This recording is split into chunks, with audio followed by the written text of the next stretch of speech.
Guys, I bought a bottle of HERMES BARENIA last September, but it took me up to now to review this fragrance. And I've come back to it since I've had the fragrance for a while now. And the more I test it out, the more I really love it. So in this video, I'm going to tell you all about Barenia from the house of HERMES, which I think is a really solid fragrance. Smell-wise, it's amazing.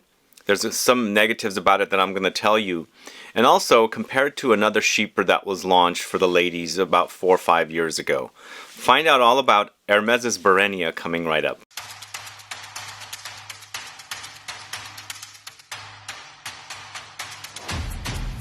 Thanks so much for tuning in. I'm Sebastian, talking to you about latest feminine fragrance from the house of HERMES called Barenia. So Barenia, I feel like, is sort of, well, it's starting a new collection of fragrances for the house of HERMES. Sort of like, to me, it's feeling like when HERMES launched H24. So H24 launched several years ago, and it was a collection of new fragrances for men, and I felt like it was pretty solid. And my favorite is the third flanker in the series, an Eau De Parfum concentration called Earthy. So I really enjoy that one, and I feel like this fragrance is sort of like the female counterpart of H24, because when I smell the fragrances side by side, there are some similar touches, not smelling identical because they don't smell alike, but I can see Christine Nagel's touch in both of the fragrances, and her signature is there. So Barenia took me a long time to circle back to here to do an actual video, and if you haven't gotten your nose on it, please do, because I feel like it's a solid fragrance. It launched late last year, I believe around August of 2024, and it's a Chypre style fragrance, but I would go and say this is a floral or Chypre floral fragrance, or even a Chypre fruity style. So if you don't know a lot about Chypre fragrances, there are some videos on the channel. Just search and you'll find various videos. It was a style that was very popular a long time ago, but it kind of fell out of love for a bit. I think it's kind of on its way up again, and I absolutely love Chypre fragrances. They typically utilize mossy notes, and even though Barenia smells like it has mossy notes in it, they don't mention the usage of moss or oak moss in this fragrance. So the price point for this, I bought a 100 ml bottle. I bought mine in France, and it's 100 ml for $173. I believe I paid less in euros, and the price also included a tax on it, but I also got a discount because I bought it from Marionnaud in Paris when I discovered it and enjoyed what I smelled. So Barenia features notes of lilies, patchouli, miracle berries, oakwood. Some of the databases say also akigala wood, but not written on the HERMES website. These are the only 4 notes that are written there. And HERMES highlights the fact that this is a Chypre style fragrance. And if you're familiar with Chypre style fragrances, you'll totally notice that it is. At least to me, to my nose, I get a very mossy smell to it, with the fruitiness and the floral touches and the earthiness and the woody touches. So I believe generally traditional or classic Chypre fragrances were bergamot, labdanum, and oak moss. And I don't see labdanum here. Perhaps it does get some warm, spicy effect happening in the base notes. They definitely created a Chypre smell. I just totally signature there, and that's what I like about it, the accord that they've created. And according to the HERMES website also, this is paying tribute to the classic Chypre accord. So it starts off quite bitter and fruity. I believe this is the miracle berries, and I don't know much about miracle berries. I've never eaten one, so I don't know what they are, but according to my research, they're sweet, tart, bitter, and tangy. There is this kind of effect here with this, and it's a berry that comes from Africa. That's pretty much all I know about it, and I don't know if it's an edible fruit or berry, but that's pretty much it. It's the first time I'm seeing miracle berries used in fragrances, and it's used perfectly here. I think it smells really fantastic in it, giving me that fruity, floral, Chypre styling. Please go search the channel. You'll find some videos on Chypre fragrances, and it'll give you an idea a little bit more of what Chypre fragrances are all about. As I said, the breakdown was bergamot, labdanum, and oak moss, but there's also the usage of patchouli, which is here prominently. You can smell it. Maybe that's another reason reason why I like Chypres and also this fragrance. In fact, this is not a very feminine leaning fragrance, I should say. I think a guy can totally pull it off, and I absolutely love it. It's definitely got that mossy Chypre vibe. And of course, sometimes they're also adding rose to the mix. For example, Gris d'Or is a Chypre style, and definitely a rose Chypre, and it utilizes the oak moss or mossy notes and patchouli and bergamot, and of course the rose. So that's what this fragrance is all about. It smells really fantastic. It's got good lingering power. But once again, just like H24, all of the H24 flankers, to me, my favorite is the Herbes Vives flanker, the last one that came out. It's got that fruitiness, but there's something about a very refined experience. Both this Barenia and all of the H24 fragrances, there's no rough edges with these fragrances. It's almost like they've gone through a strainer and they just left us with the best of the best. It's so super smooth, super smooth and perfect. Like if you're cooking and you're going to just take the best parts of the ingredients, you put it through a strainer and what's left is the best of the best. And that's the most prized stuff from a dish or something. This is exactly how I experience this fragrance, Barenia, and all of the H24 fragrances as well.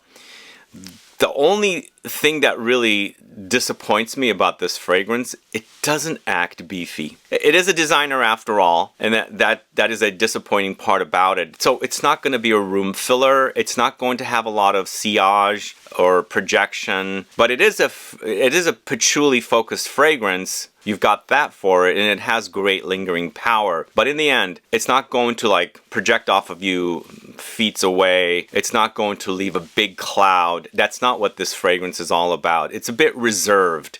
But I feel like when they're removing all of that excess garbage, how I say they're putting it through a strainer, it's also removing all of its projection and sillage as well. So it's kind of been neutered, is what I'm trying to say. I don't know if the intention was to create something without a lot of sillage and projection, but it feels like it's a bit neutered and it's closer to the skin and doesn't have a lot of reach. But once you get past that, the fragrance is really top-notch creation from Christine Nagel once again.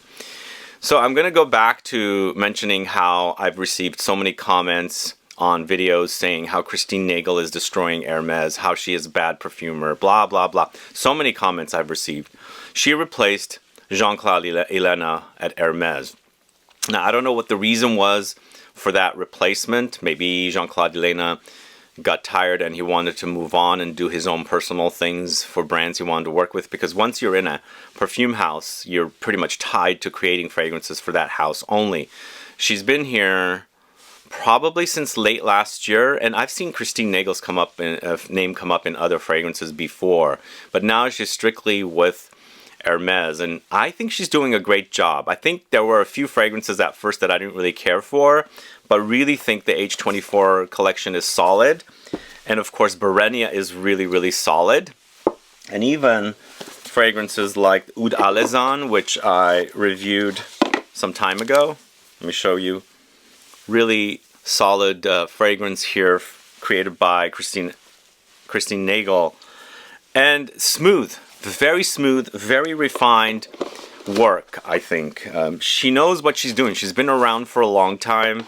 And even though an Oud Rose combo was a bit of an old style and not like the most hyped style, it's been there, done that before. Hermes didn't have an Oud and Rose combo fragrance, and they created one and launched it as an Eau De Parfum, the first Eau De Parfum in the Hermescence collection. So she's done some great work, I think. Barenia is really great. Launched as an Eau De Parfum, I don't know if I mentioned that. And that's another thing I wanted to talk about. Why do the ladies go right to an Eau De Parfum launch? As you can see right here, Eau De Parfum. And the men have to get an Eau de Toilette when we first get a fragrance. I don't understand this part. This happens quite often for designers. Men always get an Eau de Toilette with the first launch, and ladies go right to the Eau de Parfum with the ladies. Are they not planning on making so many flankers for Barenia? Because I have a feeling they'll come out with a flanker for sure. I think flankers come out like in less than a year now. Most likely they have the flankers created prior to launching Barenia or H24 when they launched it. And they're coming out with variations and flankers. So why is it that men always get an eau de toilette and the women don't get an eau de toilette? They go right to the eau de parfum. Let me know if you guys have an idea as to what it is. Is it because men don't like the word perfume or parfum? We're seeing it a lot more nowadays with brands, but generally it's an eau de toilette first, then it's an eau de parfum, then it's a parfum, an elixir, an absolute, yada yada yada. So that is happening. Although I don't think Hermes does a lot of flankers, but they've done 3 so far for H24. And again, as I said, the third one in the series for H24 is Air Vive, and I love that one. It's fruity, pulpy, ice cold, fresh, but a bit of depth with that flanker. And again, I'll see what they're going to do with this, but if you're looking for a Chypre style, something that pays tribute to the classics, but very modern. This is very, very modern fragrance, I think. Definitely check out Barenia. I think it's a solid fragrance. It did have good lingering power. It's got patchouli after all. For me, it's one of my favorite notes that has great lingering power. And you gotta like the smell of patchouli. It's a great note. I absolutely love it in fragrances. It creates a sillage and it creates projection and things like that. But for some reason in this, it's not as strong. So what have they done to it to kind of make it a bit more conservative, not a loud fragrance?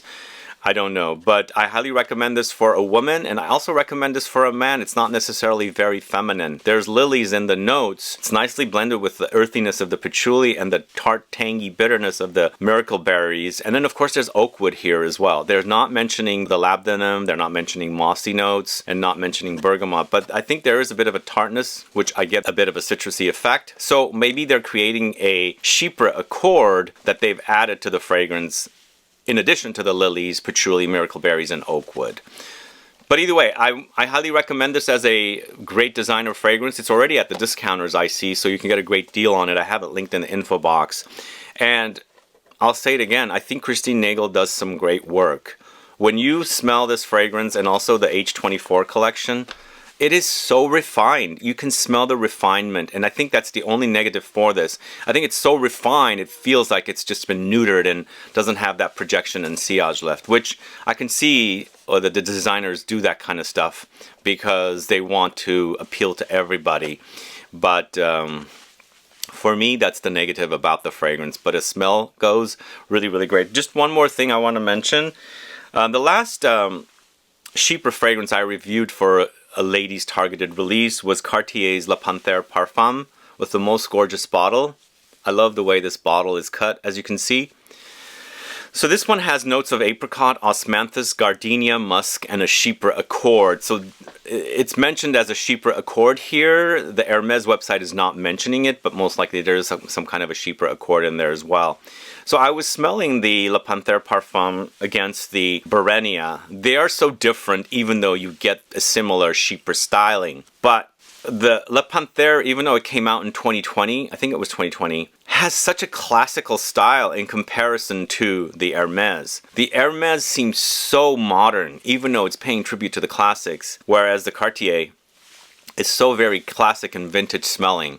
I don't know if it's because my bottle has aged since 2020 or whenever I got this, but there's so much of a classical style here. And again, Chypre styles are very classical, and this one's done in a way it's a bit more classical and not as modern as Barenia.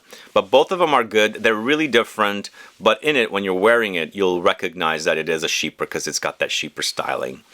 But I don't know if you guys are familiar with La Panthère Parfum. Let me know. And let me know your thoughts on Hermes's Barenia. What do you guys think they're going to launch soon after this Eau de Parfum version? Will they launch a Parfum or a more of a flanker where they've kind of remixed the fragrance into a little different direction? Add a comment below. And if you've tried it and you love it, let me know what your thoughts are on it. If you hated it, also let me know why. And again, as I said, if you want to find out more about Chypre fragrances, just search the channel for Chypre, C-H-Y-P-R-E, referring to this island of Cyprus, not the cypress tree, by the way. So yeah, go discover Chypre fragrances and let me know your thoughts on Barenia. Thanks so much for watching today's video. If you have any questions or comments, please list below. Please like this video, please share it, follow me on Instagram and Facebook, and I'll be back with more videos very soon. Have a good one. Goodbye.